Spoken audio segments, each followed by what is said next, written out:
मैं हूं तौफीक। आपका स्वागत है आपके अपने चैनल इकरा एजुकेशन अड्डा पर, जहां आप शिक्षक नियोजन से जुड़ी खबरें सबसे पहले सबसे सटीक तरीके से पाते हैं। तो दोस्तों, एक बार फिर से शिक्षक नियोजन की आवाज़ को दैनिक भास्कर ने बुलंद किया है, जो कि अभ्यर्थी काफ़ी दुखी हैं, काफ़ी परेशान हैं कि आखिर सरकार की मंशा क्या है। सरकार क्यों नहीं तीसरे राउंड की काउंसलिंग, यानी सेकेंड राउंड में जो बची हुई काउंसलिंग है वो क्यों नहीं निकाल रही है, उसका डेट अब तक क्यों नहीं आ पा रहा है। और उन अभ्यर्थियों में भी डर बहुत ज़्यादा घुस गया है, जो लोग अपना जिनका चयन हो चुका है, लेकिन उनकी काउंसलिंग का जो क्या कहते हैं सर्टिफिकेट वगैरह अब तक जांच नहीं हो पा रहा है, जिससे अभ्यर्थियों के अंदर एक डर बन गया है कि आखिर सरकार कर क्या रही है। क्योंकि लगातार आप देख रहे हैं कहीं ना कहीं किसी न किसी बहाने से वहाँ पर काउंसलिंग रद्द किया जा रहा है, चाहे वो जो अभ्यर्थी सही हैं उनके भी काउंसलिंग को रद्द किया जा रहा है, जो कि उन अभ्यर्थियों के साथ बहुत नाइंसाफ़ी है।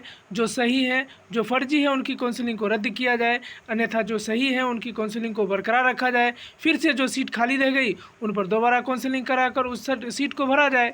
लेकिन यहाँ पर जो अभ्यर्थी सही हैं उनके साथ भी गलत तरीके से सभी काउंसलिंग को रद्द किया जा रहा है, जो कि अभ्यर्थियों के लिए बड़ा सिर दर्द बना हुआ है। वो लोग लगातार परेशान है कि भैया पता नहीं कौन से पल में बिहार के शिक्षक नियोजन में क्या होने वाला है। किसी भी अभ्यर्थी को मालूम नहीं कि हमारा कब काउंसलिंग रद्द हो जाएगा, कब क्या हो जाएगा।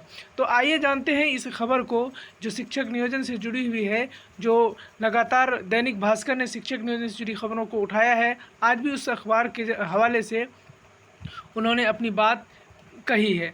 तो आइए जानते हैं दोस्तों, इस खबर को जानने से पहले अगर हमारे चैनल पर नए हैं, शिक्षक नियोजन से जुड़ी अपडेट पाना चाहते हैं तो हमारे चैनल को सब्सक्राइब कर लें, साथ के साथ बेल आइकन को भी प्रेस कर लें, जैसे ही कोई वीडियो में डालूं आपको उसका नोटिफिकेशन मिल जाए। तो आइए जानते हैं पूरी खबर क्या है। शिक्षक नियोजन में चयनित अभ्यर्थी डरे सहमे हुए हैं, सर्टिफिकेट जमा है, 2 माह बीत जाने के बाद भी इसकी जाँच शुरू नहीं हुई। 94,000 शिक्षकों की बहाली होनी है, जो आप सबको मालूम है कि जो चल शिक्षक नियोजन की काउंसलिंग होने के बाद अभ्यर्थी ज्वाइनिंग लेटर जल्द से जल्द मांग रहे हैं। इसके लिए शिक्षक दिवस के दिन पटना के गर्दनी बाग में भी आंदोलन किया गया था। जानकारी है कि धरना प्रदर्शन से शिक्षा मंत्री विजय कुमार चौधरी नाराज़ हो गए।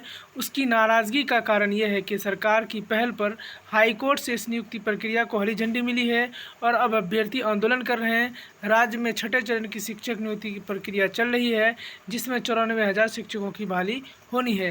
राज्य में नियुक्ति प्रक्रिया का इतिहास डराता है, क्योंकि जो पहले शिक्षक नियोजन हुआ है, जो अभी तक काउंसलिंग 2 चरण की काउंसलिंग हो चुकी है, जिसमें कंप्लीट नहीं हुई दूसरी चरण की काउंसलिंग, अभी भी बहुत सारी नियोजन इकाई, लगभग 1100 नियोजन इकाइयाँ बाकी हैं जिनका काउंसलिंग अभी भी होना है।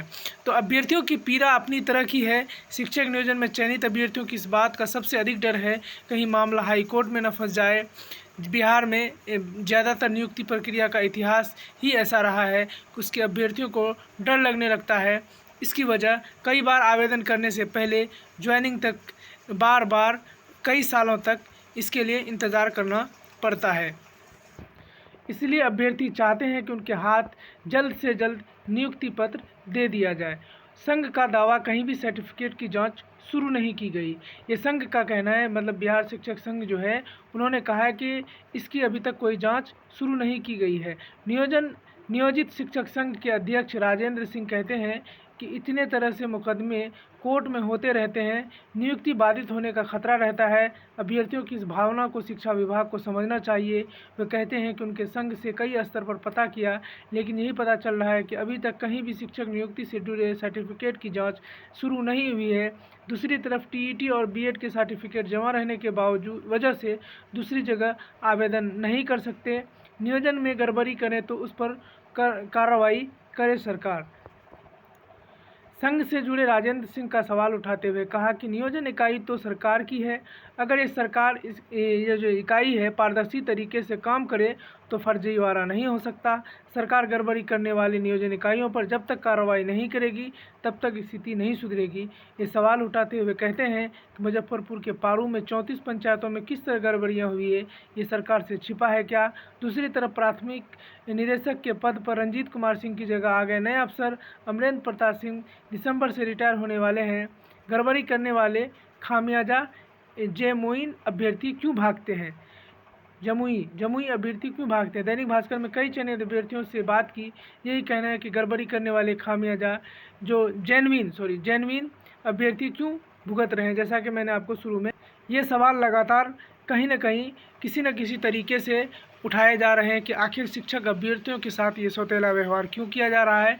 ये सरकार कब तक इन अभ्यर्थियों को परेशान करती रहेगी। मानसिक रूप से लगभग अभ्यर्थी परेशान हो चुके हैं कि आखिर ये नियोजन कब तक पूरा होगा।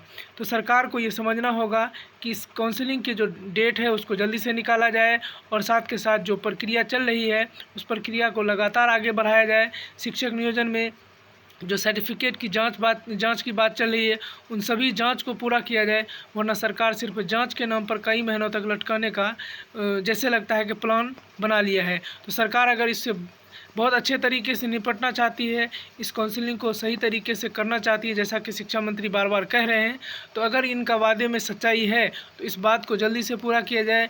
तीसरे राउंड जो सेकेंड राउंड की बची हुई काउंसलिंग है इसको पूरा किया जाए। साथ के साथ जो अभ्यर्थियों का काउंसलिंग हो चुका है उनकी सर्टिफिकेट की जाँच की जाए। चलिए दोस्तों, बहुत बहुत शुक्रिया। अगर हमारे साथ आप बने रहें शिक्षक नियोजन से जुड़ी अपडेट पाने के लिए।